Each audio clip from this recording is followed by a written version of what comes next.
All right, time for some hate comments. Oh my gosh. So, are billionaires stealing from the poor? This was like something that you were stating. Like, you don't think that the Vatican, by having a lot of money, is making other people poor? Blah blah Although blah. you have a point. Oh, so I have a point. And so this is not the first hate comment. The first hate What comment did I comes after. say? You can read this. I think there's a whole idea that is should be maintained. Blah blah blah. Pretty much the idea billionaires stealing from the poor. You don't agree that the billionaires are stealing from the poor. I don't. I don't think that's how money works, but I actually disagreed with a little bit of the example that you gave because the Vatican does own a lot of things. Like most billionaires are papal billionaires. They have stock, and stock is not really real money that they have anywhere. But if you're like the Vatican, you do own a lot of property. You actually have a huge bank with a huge, you know, box full of gold, probably. And You're not saying shit. Per se. So Parnell Jack says you're not saying shit. Thanks for the constructive comment. Parnell. And Mosiah Tuso He should have just kept quiet. kept quiet. So thank you guys. Very constructive. Very constructive. Yeah, thank you.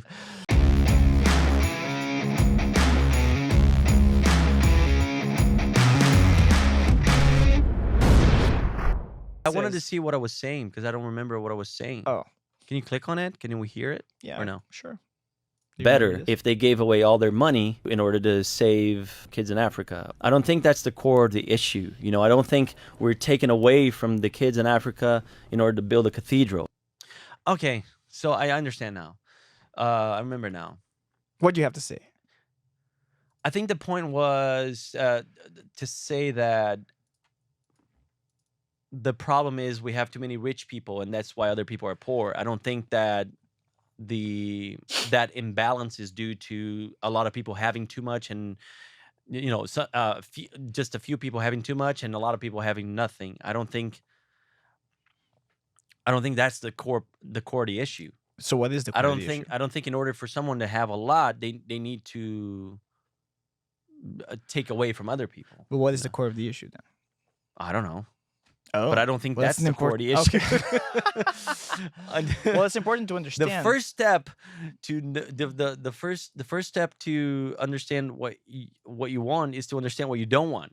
That doesn't make sense. Right. Well, you can say the argument. I'm going to defend your point of view. Like if you have that, I forget her name, but she's a very famous North Korean survivor. And she's saying like how inequality is amazing because America has inequality because the tale that they were sold by North Korea original leader, it's not the Kim Jong-un, but Kim Jong-un's father, it was that he promised equality in exchange for food, right? You'll never be hungry. You always have meat and stew and rice. All you have to do is give me all the powers and I will make everybody equal. And that created the world that is the hell on earth that is North Korea. And she comes here and she says like, how do you know? You never been there. To do the devil's advocate, I think there are two situations. The situations where you have the paper billionaires that they use the financial system to their advantage, but they don't really technically have assets or a lot of actual money. They're not holding gold in the bank. They're not hogging up dollars because there's a finite amount of money in circulation, even though you get into I forget the name of our banking system, but pretty much banks can print debt and they can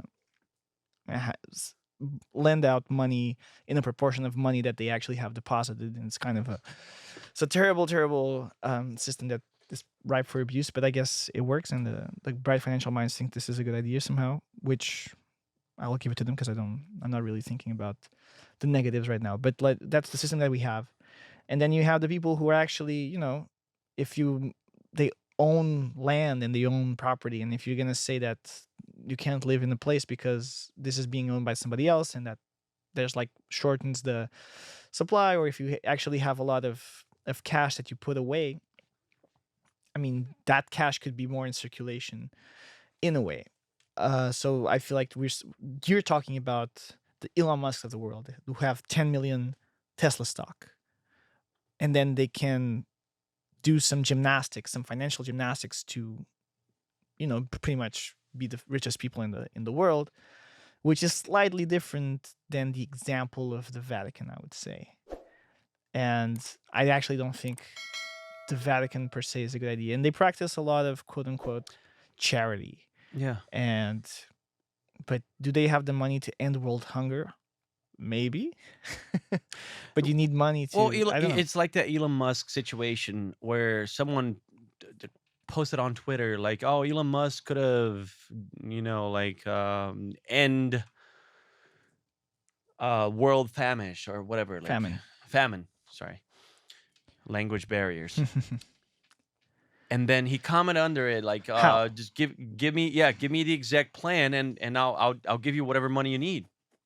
And that was it. Yeah. So Like, I don't think that's the issue. Like, having too many billionaires in the world is not the issue. And I think a lot of the people that are billionaires, they add a lot of value to civilization and society and advancements, technology, creating solutions for problems that actually bring advancement to our society in general. So I don't think that having billionaires is what keeps people poor. I think there's something in the system that, or in the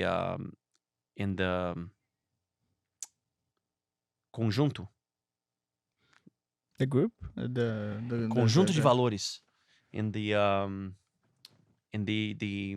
values that we project and live by, that might be, it's like a mentality or something. I don't know. There's so many elements that go into play. Well, I think it would be a very. I think it's just that idea, like, I don't love the poor, I hate the rich, like I mentioned today earlier. before, yeah. Yeah, idea where you don't really understand the core of the issue, but you need something to blame.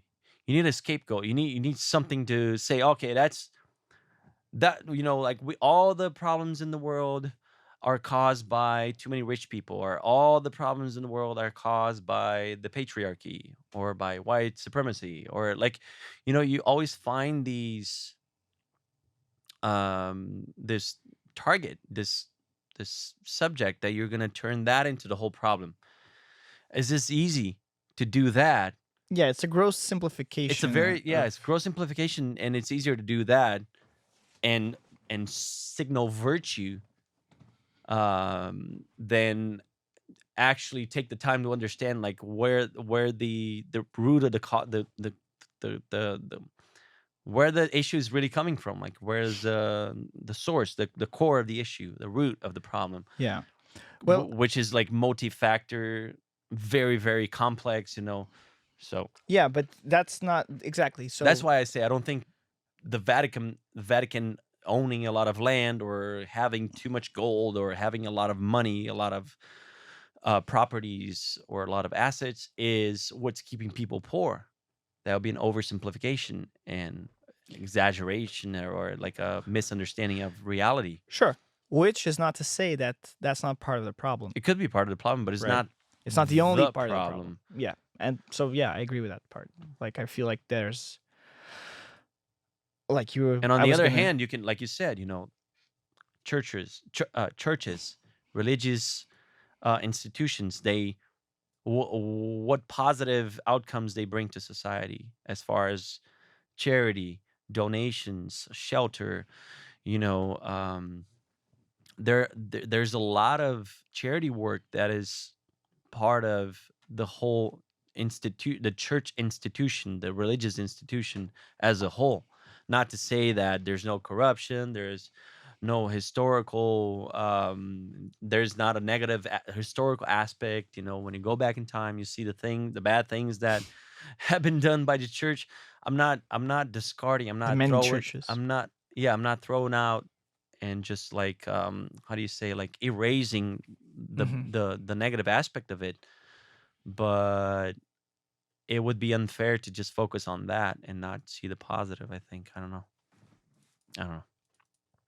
Yeah, I mean, anything can be looked, but with any scope, you can, like, build narratives and how amazing it is to have billionaires, people with a lot of power. I don't think, like, billionaires are not solving the problems. People are solving problems and becoming billionaires as a consequence. It's kind of like the other way around, the way I see it, because, like, this Naval, who's like a very interesting person. He's also a billionaire. He created, like, this angel Angel something that you join.